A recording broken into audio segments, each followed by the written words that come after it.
Nitte Meenakshi Institute of Technology, NMIT, successfully hosted the second International Conference on Emerging Research in Computing, Information, Communication, Artificial Intelligence, and Machine Learning, ERCICAM 2025, on March 7-8.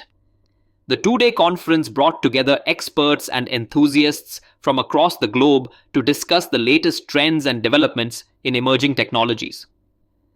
The event featured keynote speeches by industry leaders, including Dr. Udaya Shankar Puranik, Director AI and Cybersecurity, Theta Dynamics, MGI, USA, and Dr. Kalidas Shetty, Founding Director, Global Institute of Food Security and International Agriculture, GIFSIA. Dr. Puranik emphasized India's growing prowess in technological innovation, citing the successful deployment of homegrown AI, cybersecurity, and infrastructure solutions at the Kumbh Mela in Prayagraj. Dr. Shetty highlighted the importance of food security in India, stressing that the country has the potential to be a global leader in this area. The conference provided a platform for researchers, industry leaders, and enthusiasts to network and exchange knowledge in emerging areas such as AI, machine learning, and cybersecurity.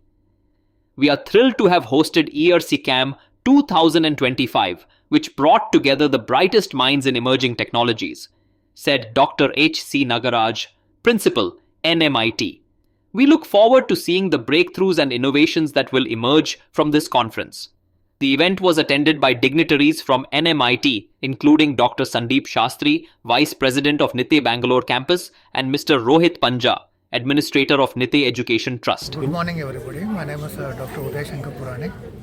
I'm the director of a Texas-based company called MGI, and I provide cybersecurity and AI solutions for 65 countries across the world. And as a personal capacity, I've been helping the government of India and defense forces in building state-of-art AI and cybersecurity solutions for our country. And it's a great pleasure to be here today in this two-day international conference, where basically we are talking about the synergy between different technologies and the contribution of India in this, and the research being done globally in this field, and what all opportunities are being created for the students in the career as well as in startups, and how they can make use of that globally. Just for an example, like when you talk of cybersecurity, while we are talking here, there are almost 5 million jobs available across the world. And it's not just for computer science students. Any degree, diploma student with the required skill, even MBBS and law graduates or management graduates, can also get a job in this field. And we are trying to create that awareness through this kind of conference. And we're very happy by the way they have organized the conference and the quality of paper they have selected. And best wishes to the organizers. Thank you. So you're on the engineering field, but if you look closely, you should read the latest Economist. I don't always like the Economist because they're sometimes very negative towards Indian perspectives.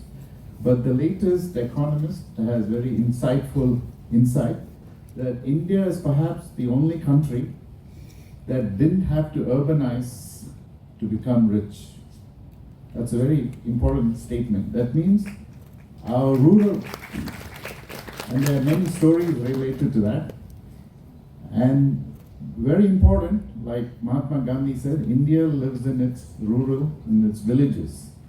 And about 2 months ago, I went to North Karnataka. It's a very reflective, mostly because I study food and aging. And in food and aging, if you see a lot of the millet growing areas, even though they look poor, but they're very healthy. And even if you go to real rural areas, which were traditional villages, and nowadays if you go to those villages, you don't see those in the past, the housing, infrastructure, sanitation, everything has tremendously improved, substantially improved. So in a way you can see what Economist has said also in our rural environment. So that's very remarkable in a very short period of time. But we can't just sit on that. And so today I'd like to inspire you on one thing. One area why India is very successful is post-60s, we went through the Green Revolution, And once we had the green revolution and became food secure, everything else improved for us. And that momentum is still more possible. So India is one of the few countries which, if we put our science together very well, would never be food insecure. And the reason is we have such diversity of landscapes and long civilizational memory of this. And of course, we have had famines during different phases of our history in the last 1,000 years or before even. But overall, the diversity of crops and how modern technology has permeated it has given us high rate of resilience. The word resilience is important. That means no matter what, this diversity allows us to be resilient. And that is also an opportunity. Everybody talks about chip security, but fundamentally equally important, any society that has food security will always be a global leader. So India is one of the few countries where our diversity and resilience provides us this amazing opportunity for food security.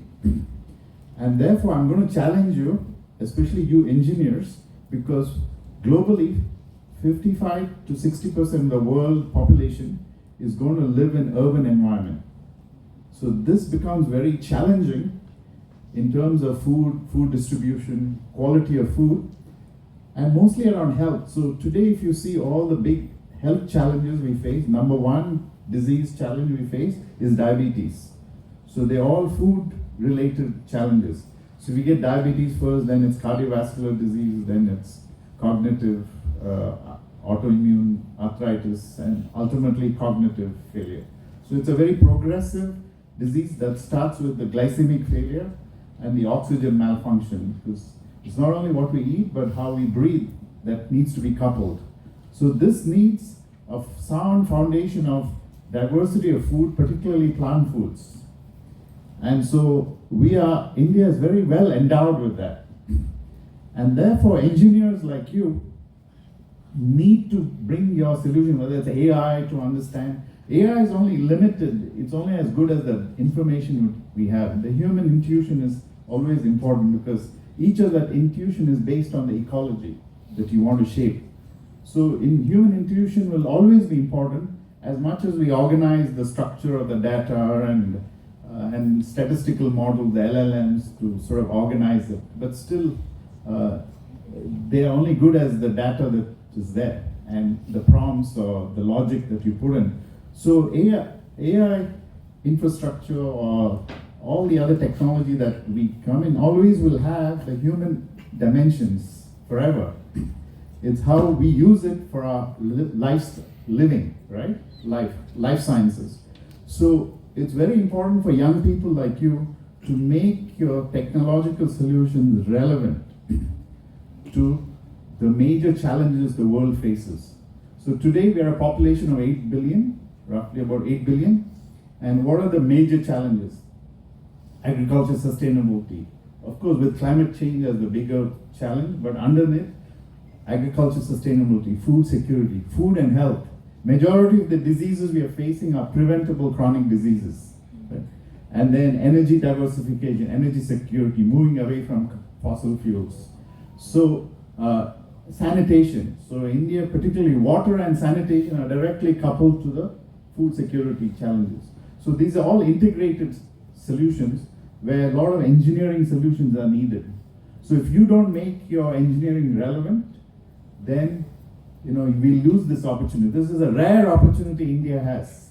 And engineers like you, if you can look at the life sciences platform and the sustainability and movement of that, it'll be important. So those are the challenges and opportunities. So now I'm going to give you the opportunity part. So I've been in the United States in 1984. Ultimately, my mind is heading back to India, and more so to my rural roots of India. And so what I have and my team has looked at is, we want to start seeding engineering solutions to the life science problems. Whether one challenge may be like urban food security. A lot of our chronic diseases being diabetes and others, so urban fresh food systems if we can add another dimension in addition to what we grow outside the urban areas, that would contribute to it. So vertical farming, indoor growing, all on vertical systems. So how do you interface civil engineering, electrical engineering, mechanical engineering, AI inputs into making all this into a system logic based indoor production system? You can't replace all foods, but you can have a big component of it. So that's one area that I'm interested, vertical farming in urban environments, whether it's on rooftops or indoors or in your balcony. It doesn't matter, any space that you have where you can grow vertically. And there are many solutions for that. And how can you grow foods that are healthy? Not just overgrowing of carbohydrates and refined foods, but more whole foods, more fruits and vegetables. And so greens. So how these can be grown? So that's another vertical farming system. Another is AI to understand the interface of food, health, and these solutions. So, for example, today's medical students have one little course on nutrition, when majority of the diseases they have to treat is all these chronic diseases coming from the food. And they do not have that knowledge interface to treat it because it's all drug-based strategies. Well, most of the diseases are coming from the food and environment. And therefore, tools of AI and the knowledge base it's structured can be used in an efficient way to address many of these. So how can you engineers can make that more efficient, interfacing with the medical school and life science workers, life scientists. And so that's another challenge. So working with Dr. Sudhir Reddy and Dr. Nalini, I'm hoping to seed at least 5 spin-off companies here at NMIT every year from student projects. So we will start with initial seed money of about 5 lakhs, up to sort of take your idea up. And once if that seed idea moves forward, then of course we can bring other team and other members who can take it up further with further investment. But first is the seeding of an idea and encouraging it. So I strongly encourage all of you to look at how sustainable food security for health can be advanced in India, and India can be the world leader in it. Why? India is endowed with such diversity of food crops, local crops, focus on local solutions and local food systems. Our millets, all these gourds, bitter gourd and snake, all these local foods, they're all very rich in health ingredients. And so I challenge you to look at that. And in this food security and health space, I would like to sort of encourage all of you and try to work with you. So with these few comments, thank you for the opportunity to speak to you. And I hope you take up this challenge and seed your next generation company to make India a global food security leader. Thank you.